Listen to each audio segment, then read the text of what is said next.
So, what happened in that Philadelphia game? Like, what really happened in that Philadelphia game? So, just looking back, there were parts in that game, and I've said this before, it's like a theme for the season that have you scratching your head, thinking like, what is this person doing? Some plays you're like, what is this person doing? And one play that comes to mind is the Julian Love play. And I've been on the Julian Love bandwagon all season. And I hate that I feel the way that I feel right now over one play, because he's been playing very, very well this whole season.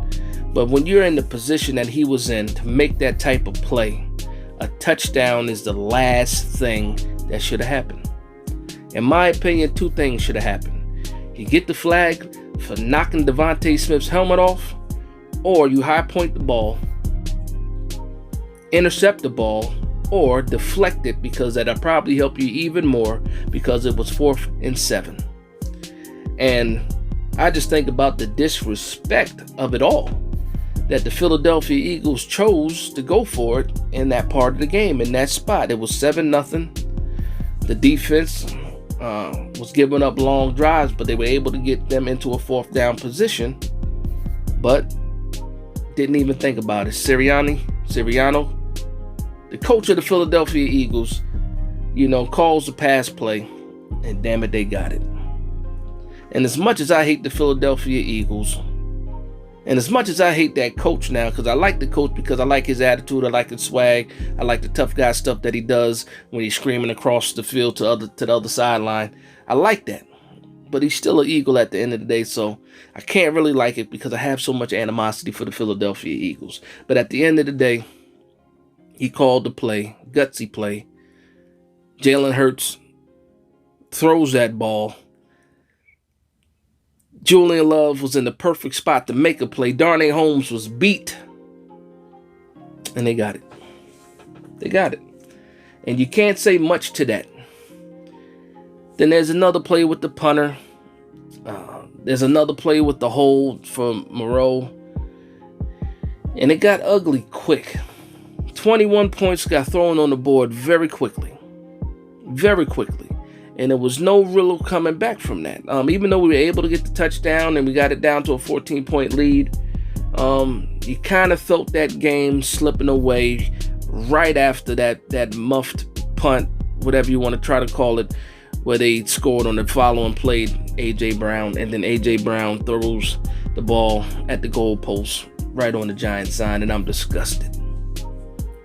But here's the thing. If you don't want people to do disrespectful things, don't give them the opportunity to do it. If he doesn't score, he doesn't have the opportunity to spike the ball on the Giants' goalpost. But here's the thing. We'll see him again on Week 18, and we'll see what happens. Other than that, I just want to talk about where the New York Giants are now. We're still in the playoff picture.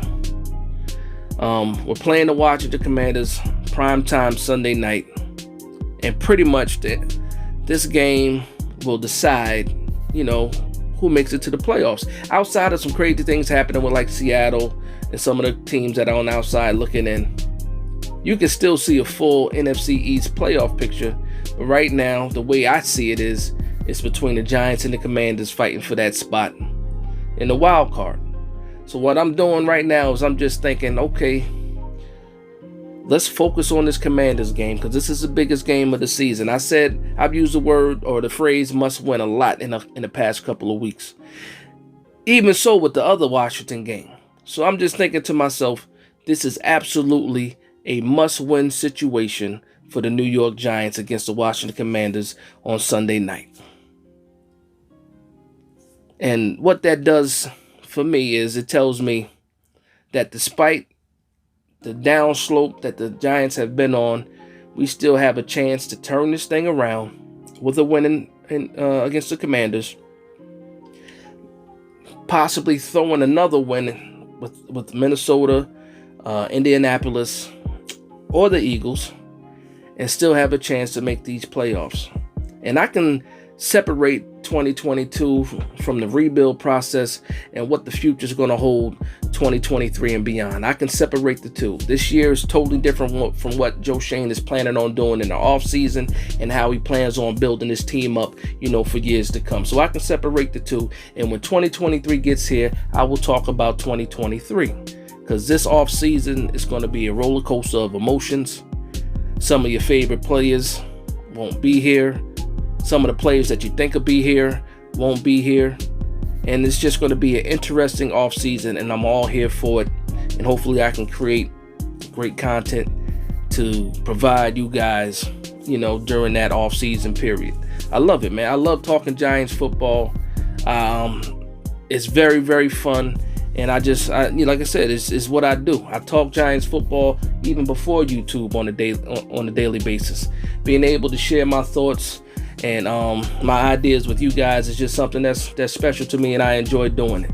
But again, this game against the Commanders is a must-win situation for the New York Giants to take this squad that they have right now. These guys that worked hard in the offseason, this coaching staff that developed these schemes and these weekly, game plans that they've been doing. There's a chance for these guys, for all of this hard work to come to fruition and do something special. And I'm not talking Super Bowl special. I'm just talking about from where the Giants were to where they are right now and possibly making the playoffs. That's an absolutely big deal. That's a big deal. That's a big accomplishment. And it shouldn't go, it shouldn't go unnoticed that this staff took this team and did this with that. You can turn a steak into a hamburger, but you can't turn a hamburger into a steak. And right now they're doing their best job of turning a hamburger into a steak. And that's what the New York Giants are this season, in my opinion. Just a little analogy. But again, very big game against the Washington Commanders. I plan on putting out a full-on preview of that game a little later on this week. But just wanted to share my thoughts, because right now there's so much stuff I'm seeing on social media, so much stuff I'm seeing on Twitter, so much stuff I'm reading, from the beat writers. And I just wanted to share my thoughts on things like that and, where the season is going in my mind, what the future will hold. But right now, what can we do in 2022 to make the best out of this situation and capitalize on the opportunity that we have in front of us? So I want to thank you guys for vibing with me. Please like, comment, and subscribe. And from one Giants fan to another, this is Big Dash Knows Big Blue Nation. Let's go.